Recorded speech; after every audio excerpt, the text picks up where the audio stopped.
فانول ينجر سنجرن هواتول ينجر سنجرن قر في قر او اك اساني ثم داي ترك كيتين قبدي ستي konkolaataan sun har'a duubatti deebite moo qilee sanitti seentee jirti kan jedhu gaafadha.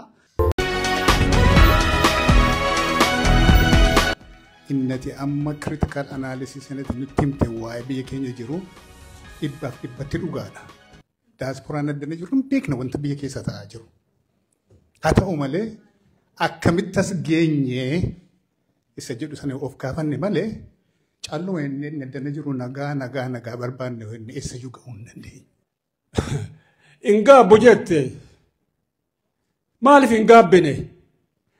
Ingaa bonkon waa hedduu qaba hiikaa qoltu qaba maaliif hin gaabbine jedhe lammata adurreetu mana keessa warra manaatti ijaba baafti indi emessiti adurreetu maa ijaba baafti jedhaniin maal olti maa ijaba baafti maal abdatti jennaan bara eessumatu bosona jiraa jedhaniin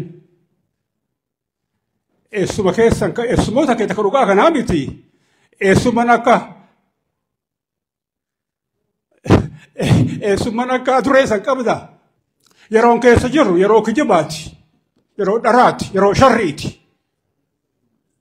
arra kijibni qawwee injifate propagandaan madaafa injifate kijiba mannuu dadhabne ati bakka hedduu jiru siin jedhan faannool jiru siin jedhan hewaatol jiru siin jedhan eenyu waliin jirta eenyu taatee deemaa jirta kafaa taatee deemaa jirta moo kuma akka deemaa jirta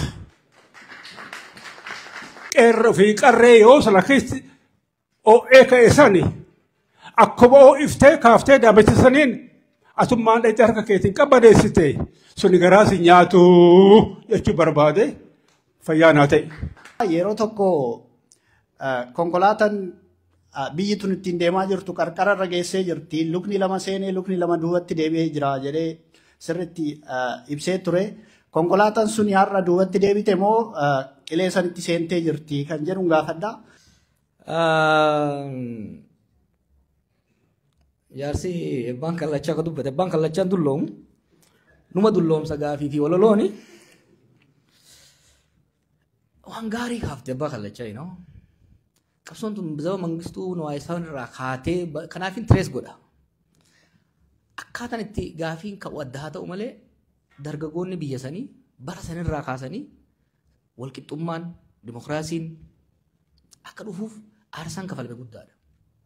Keessattuu dhaloota kiyyaa fi ijoolleen booda wanni himuu barbaadu dhakaarratti hin magarree nu barra dhiiga namarra magarree qabsoon nuti halkan tokko kaafneef hin jiru. Sochii mangistuu girmaameen sun asii baratanii girmaameen asii baratee paartikularii ideoloogii ture inni asii deebi'ee kaase. Santuu boodar sochii barattootaa kaase. Sochii barattootaatu abaa of TPLF kana dhalche. Kanaatu federaalizimii fide. Federaalizimiitu qubee dhaloota dhalche. Dhaloota qubee dhalche. Dhaloota qubeetiitu jijjiiran fide. So all this time I think barbaachisaadha. Dubbiin biraa waan jaarsi kun jee rabbi jedhaa dhagaya. Oromoon olaantummaas gadaantummaas hin barbaadu. This should be our slogan. Nuti waan aadaan keenya afaan keenya cunqurfameef waan biyyi keenya qeen teenya saamamteef qabsoo seenne walqixxummaadhaaf we fought for fairness, for equality, for equity, for justice. Bara tokko murni Amaara keessaa bahe afaan Amaaraa dubbata nu cunqursaa ture irra qabsoo inni. Itti aansee murni Tigraay keessaa bahe maka dargaggoota Tigree dhiiga dargaggoota Tigreetiin dhufee aangoo qabatee nu cunqursaa ture irra qabsoo inni.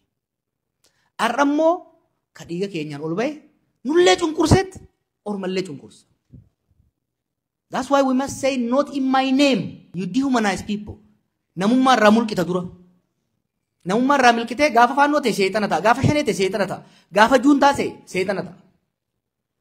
እስቲ ስንቶቻችሁ ናችሁ ጌታቸው ረዳ ጁንታ በሚል ጌታቸው ረዳ ሰው መሆኑ ቀርቶ ሰይጣን እኮ የመሰለው ማት ሰው ነበረ። ከዱሬ ተሰኒ ሩባን ሲደብራ አማ ከየሱምኒ ዱሬ ነሱ ቦሶና ቀቡ አማ በረኮኒ ኤሱምኒ በከላችሁ ጅራ ቦሶናስ ጅራ ቤተ መንግስትስ ጅራ this is serious. Haare alal wanni kun Oromoodhaaf. Nu dur bosonuma turre. Bosonumaayi jarri salaggan nu dhiiba nutis asii dhakaatti darbina. Amma durooni ilma mardaasaa dhukaasa. Kilaashii marroo dirribaa dhukaasa. Tragediidha jechuudha kun. That's why kana hoo ka walitti dhukaasisu eenyu? Abiy. Tanzaaniyaatti waan inni godhe araara waboo fi araara TPLF fi mootummaas adda durummaan jeneraalotaatu godhe. Adda durummaan. Dhiibbaa jaraatiin hojii jaraatiin jeneraalolee gamalachuu. Ka ijoollee waboo wajjin godhames adda durummaan jeneraalotaatu godhe.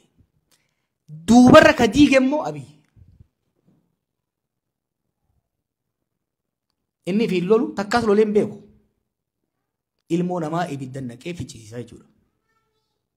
Dhugaa yoo dubbanne Itoophiyaa ዛሬ ሰላም ከመከላከያ ከወታደሮች የበለጠ ይፈልግ የለም። አሁን እኮ ሲብስባቸው ወጥተው መናገር ጀመሩ። ትግራይ ውስጥ ሰላም የመጣው የውጭ ጫና እንዳለ ሆኖ በከፍተኛ ደረጃ ጀነራሎቹ ናቸው ያመጡት።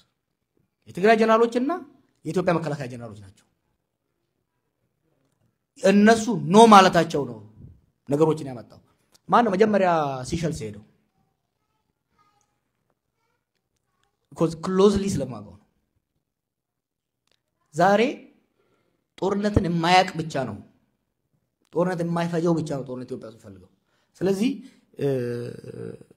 በከለማታቴቲ ነው ዲብደ የቹ ኤኝ ወሊን ጅርታ ከጀተ ፊትን ካፋ ወዳ ወልቀበቴ ማሊን አሁን ደውጂን እንጀራ አከይኒ ካፋውቲስ ተኩማ ኦሮሞ sirna federaalaa fi tokkummaa Itoophiyaa takka taate ka sirna federaalaatiin bultu barbaada dimokiraatawaa ka taate. I practice that principle. Garuu I don't see myself just as an opposition.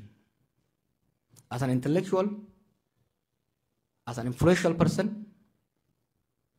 I reach across the board. Saboota biratti qofa osoo hin ta'in, I also reach to people within the government. Wanni ilaalinaa. ዛሬ መንግስት ውስጥ ያሉ ሰዎች በሙሉ በአንድነት በጠላትነት አትዩዋቸው። ከናንተ የበለጠ የሚቆጩ ከናንተ የበለጠ የሚያንገበግባቸው በየቀኑ የሚሆነውን የሀገር ውድቀት፣ ድቀት፣ የህዝብ እልቀት እንቅልፍ የነሳቸው ለማበድ የተቃረቡ ጀነራሎች አሉ፣ ሚኒስትሮች አሉ፣ ዳይሬክተሮች አሉ። እኔ ለዛ ነው ስርዓቱን በሙሉ በጭፍን ወደ ማጥላላት ከመሄድ ይልቅ ነጥሎ የጥፋት ምንጭ ሆኑትን ከጥፋት መመለስ የማይችሉት ላይ ማነጣጠሩ አስፈላጊ ነው ብዬ የማስበው።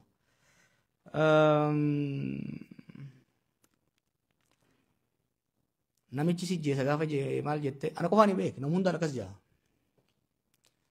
ማል ጀደን ከዋንቆጫን ጀኒ ሰሪን ጀን ቆጫ ዋንጀን ቤትኒ bineensa walgee jandur bineensi walgee godhan qocaan suuta deemami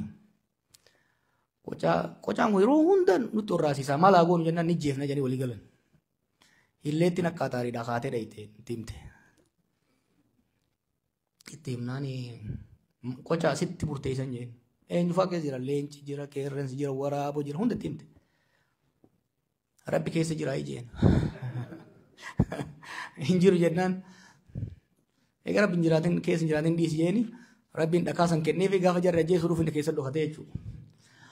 Akkasumaan jeen kaan kitaaba irratti arguu dandeessan. Gaafiin dhumarra na gaafattan waa'ee namoota gaafa qeerroo ajjeefaman nama fixaa turan. Obboleessa kiyya nu yoo gaafsan ka barbaanne warra sirna keessa jiru kana kan nama fixaa ture kana ni adabna jennee akka itti deemu taate cichaniiti nu dura dhaabatan. Kanaafuu tokko kan lammaffaa ce'umsi gaafa dhufe namoonni transitional justice bifa jamuun hayxii baate kamiidhe adabamee kamiidhame wal'aanamee sanbooda araarri akka biyyaatti bu'ee sanbooda deemnadha. Amma bar waan naachisu maal akka ta'e beektanii miidhaan Oromiyaa keessatti baroota dabre kana ta'e amma dhiyoo kana namoonni dhufanii turan gaafa biyya dhaqe. Jaarsonni maal laan jaan? Akkamatti araaramne qe'ee jiraannadha. Nama wal ficciisanii bara. Abbaan milishaa ilmi waboo. Yoo ijoolleen nama tokko achii ajjeefte waraana keessatti dhufanii maatii sana ajjeesan. Namni keenya dhiiga wal dibe akka malee. It's going to be very difficult. I don't want to lie to you. The future reconciliation madaa nuti walirra uumne kana fayyisuun waan lafaan ta'u. Hojii guddaa gaafata. Garuu immoo sanuu dhaquudhaaf immoo dura dhiigni hogga dhaabatee booda maal goota? Faashaa itti hiita. Dhiiga hoggaa fayyee godaannisa hafe godaannisa san amma haakimoonni jirtanii sarjariidhaan fayyisuu dandeenya. Ati godaannisa akkam fayyifna kanaan jechaa jirtu. An maaliif jechaa jira? Mee dhiiga haa dhaabnu. Amma dhiiga haa dhaabnu. Dhiiga naqamu. Dhiigni haa rajjiguun haa dhaabbatu. Because that will be important for the life. Oromoo hedduu galatooma. Wanni ani isin dhaamu ba'aan amma nuti keessa jirru rakkoon nuti amma keessa jirru ba'aa Oromiyaatis ba'aa Itoophiyaatis irraa qabna. Kana beekuun tokko. If qofaaf osoo hin ta'in maqaa keenya yakki dalagamaa waan jiruuf rakkoo uummata biraa furuuf illee dirqama qabna. Keessattuu obsa naa qabaadhaa. Atakaaroo falmii dur goonu san wal jidduutti isaa irrattu dibeet naa jiraatu constructive bifa ta'e. Garuu wal morkiin walitti iyyuun rogeeyyii saboota biraa wajjin godhamu hirrachuudha qaba.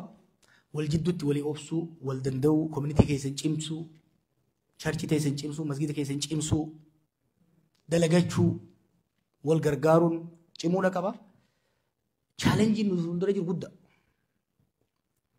We probably have 2018 we probably have 50% chance of creating a better future.